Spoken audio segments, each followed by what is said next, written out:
Hello everyone, जैसा कि हम लोग अभी जान रहे हैं कि अभी अक्टूबर का मंथ चल रहा है, तो October month is known as breast cancer awareness month. तो let's know what is breast cancer और फिर उसके बाद हम लोग अवेयरनेस पे भी देखेंगे। ब्रेस्ट कैंसर क्या है? एक एबनॉर्मल और uncontrol growth of the breast cells है जो ट्यूमर के फॉर्म ले लेता है। ठीक है, ट्यूमर अगर अनडिटेक्टेड या फिर अनचेक्ड रह जाए तो वही ट्यूमर आगे जाके बेनाइन से मैलिग्नेंट में चेंज कर सकता है और फिर it can be fatal. So breast cancer क्या है आपका? Abnormal and uncontrol growth of the breast cells. Now let's see the type of the breast cancer. Mainly 4 types है ब्रेस्ट कैंसर का। पहला टाइप है आपका ductal carcinoma in situ, also known as DCIS। इसमें क्या होता है कि आपका जो मिल्क डक्ट होता है, ब्रेस्ट में मिल्क डक्ट होता है, उसमें अगर ब्रेस्ट सेल का अनकंट्रोल ग्रोथ होने लगे तो उसको बोलते हैं आपका ductal carcinoma in situ. And second is invasive ductal carcinoma. जो डक्टल कार्सिनोमा इन सीटू है वो नॉन इन्वेसिव होता है, वेयर एज जो सेकेंड टाइप है आपका डक्टल कार्सिनोमा वो इन्वेसिव होता है। वो डक्टल कार्सिनोमा प्रोसीड कैसे करता है? जब आपका ductal carcinoma in situ DCIS आपका अनचेक्ड या अनडिटेक्टेड रह जाए या फिर डिटेक्ट होने के बाद वो अनट्रीटेड रह जाए। ठीक है, नेक्स्ट आपका आता है inflammatory breast cancer. Third type है हमारा inflammatory breast cancer. Inflammatory breast cancer में क्या होता है कि जब आपकी ये डक्टल कैंसर एग्रेसिव हो जाए, aggressive growth of the breast cells होने लगे तो वो इन्वेसिव इन्फ्लेमेशन और लंप फॉर्म करता है and it can also it leads to further tumours और other sign and symptoms of the breast cancer भी इस थर्ड स्टेज में हमें थर्ड टाइप में सीन होने लगते हैं। फोर्थ है आपका मेटास्टेटिक ब्रेस्ट कैंसर। मेटास्टेसिस हम लोग जानते हैं, it is the spread of cancer through the blood and lymph vessels, lymph nodes. So जैसे ही आपका ब्रेस्ट कैंसर आपके other parts of the body में फैलने लगे then it is known as metastatic breast cancer. Next आते हैं हम लोग कॉजेज पे। ब्रेस्ट कैंसर का मेनली जो कॉज है वो आज तक डिटेक्ट नहीं किया गया, so the cause is unknown, that is idiopathic. Mainly हम लोग जो रिस्क फैक्टर्स होते हैं, ओके, रिस्क फैक्टर्स को ही हम लोग कॉज की तरह लेते हैं। तो next we'll see the risk factors. Risk factors में आता है आपका जेंडर। सबसे पहले ये ब्रेस्ट फॉर्मेशन किन में होता है? फीमेल्स में। तो females are more prone to breast cancer, that is in 8 women 1 woman will be affected from breast cancer, whereas in 1000 male only 1 male will be affected from breast cancer. Next है आपका as. As जैसे ही as advance करता है, जैसे जैसे females जो होती है वो मेनोपॉज से की तरफ बढ़ती हैं तो उनका जो रिस्क फैक्टर होता है ब्रेस्ट कैंसर अक्वायर करने का वो भी इंक्रीज करता है। नेक्स्ट है आपका जेनेटिक्स, यानी कि म्यूटेशन की वजह से आपका ब्रेस्ट कैंसर भी हो सकता है, जीन म्यूटेट कर जाए। उसके बाद है फैमिली हिस्ट्री। अगर आपके प्रीवियस फैमिली में, आपके एंसेस्टर्स में अगर हिस्ट्री रही हो ब्रेस्ट कैंसर की, then you have an idea of getting the idea of breast cancer.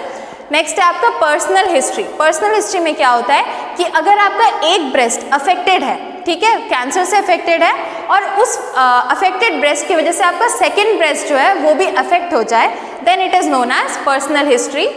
Next आपका आता है ब्रेस्ट फीडिंग सिसेशन। कोई भी फीमेल जो बेबी को बर्थ दी है उसके बाद वो ब्रेस्ट फीडिंग नहीं करवाती है, यानी कि सिसेशन हो जाता है, ब्रेस्ट फीडिंग वो स्टॉप कर देती है, वो फॉर्मूला मिल्क या अदर काइंड ऑफ मिल्क पे फोकस करती है, ब्रेस्ट फीडिंग नहीं करवाती है, then she has more risk of getting breast cancer. Next है आपका मेंस्ट्रुअल पीरियड्स। अगर मेंस्ट्रुअल पीरियड्स अर्ली एज में यानी कि 12 ईयर्स से पहले आ जाए और मेनोपॉज के बाद अगर किसी भी फीमेल का मेनोपॉज हो जाए यानी कि मेंस्ट्रुअल पीरियड स्टॉप हो जाए, तब ये 2 केसेस है आपका ब्रेस्ट कैंसर होने का। नेक्स्ट है आपका हैविंग चिल्ड्रन। अगर किसी भी फीमेल, कोई भी फीमेल जो है वो इनफर्टाइल है, ठीक है, उनको बेबीज नहीं हो रहे, then she is more prone to the breast cancer. And अगर वो बेबीज उनका फर्स्ट बेबी जो है वो मोर देन 30 ईयर्स पे होता है, then she is more prone to the breast cancer. Risk of breast cancer. Next है आपका बर्थ कंट्रोल पिल्स। अगर जो कोई फीमेल है वो excessive use of birth control pills use करती है, then there is hormonal imbalance, और इसी हार्मोनल इम्बैलेंस की वजह से भी ब्रेस्ट कैंसर का रिस्क हो सकता है उन्हें। तो नेक्स्ट हम लोग देखेंगे sign and symptoms. Sign symptoms में क्या आता है? साइन सिम्टम हमें कौन से स्टेज में देखने मिल रहा था? इन्फ्लेमेटरी ब्रेस्ट कैंसर पे स्टेज पे। तो पहला साइन सिम्टम है आपका स्किन डिम्पलिंग और रेडनेस। डिम्पल यानी कि formation of Dimple on the breast आपका हो जाएगा, गड्ढे जैसा फॉर्मेशन। देन रेडनेस, आपका एरिथमेटस एरिया हो जाएगा स्किन का। Lump, hardening of the skin can occur, that is called lump. और इन्फ्लेमेशन, ब्रेस्ट का आपका इन्फ्लेमेशन होगा जिसकी वजह से चेंजेस इन साइज और शेप ऑफ द ब्रेस्ट होगा। एक ब्रेस्ट और दोनों जो ब्रेस्ट होगा उनमें उनके साइज और शेप में चेंज आपको देखने के लिए मिलेगा। नेक्स्ट आपका लास्ट है निपल डिस्चार्ज, या तो ब्लीडिंग या फिर पस डिस्चार्ज और एनी वाटरी लिक्विड सब्सटेंस का डिस्चार्ज अगर हो रहा है निपल से, then it can be treated, it can be considered as a sign symptom for breast cancer. Next, breast cancer का हम लोग स्क्रीनिंग कैसे करेंगे? तो सबसे पहला है हमारा preventive screening, breast self examination.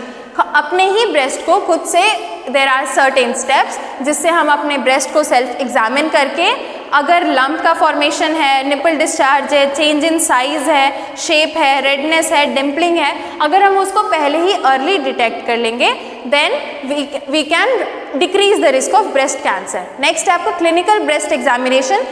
Breast self examination में था कि आप खुद से सेल्फ एग्जामिन कर रहे हो, और क्लिनिकल में है कि आपका क्लिनिकल प्रैक्टिशनर जो है वो आपके ब्रेस्ट को एग्जामिन करके फाइंड आउट करेगा।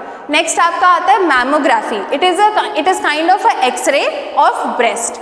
नेक्स्ट है आपका ब्रेस्ट अल्ट्रासाउंड। हम लोग ब्रेस्ट का अल्ट्रासाउंड करवाते हैं, और ब्रेस्ट की MRI। ये सारे breast self examination, clinical breast examination, mammography, ultrasound और MRI जो है वो स्क्रीनिंग है to detect the breast cancer. जो हमारा ब्रेस्ट कैंसर होता है उसका एक बिहेवियर होता है, एक नेचर होता है। तो चार टाइप के नेचर होते हैं। एक है नॉन इन्वेसिव जो कि नॉन कैंसरस होता है, ठीक है, it does not invade the other sales.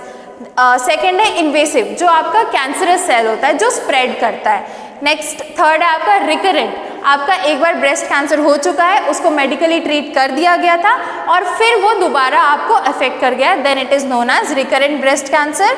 और लास्ट है आपका मेटास्टेटिक जो आपके होल बॉडी में यानी कि ब्रेन, लीवर, लंग्स को भी अफेक्ट कर सकता है। Thank you.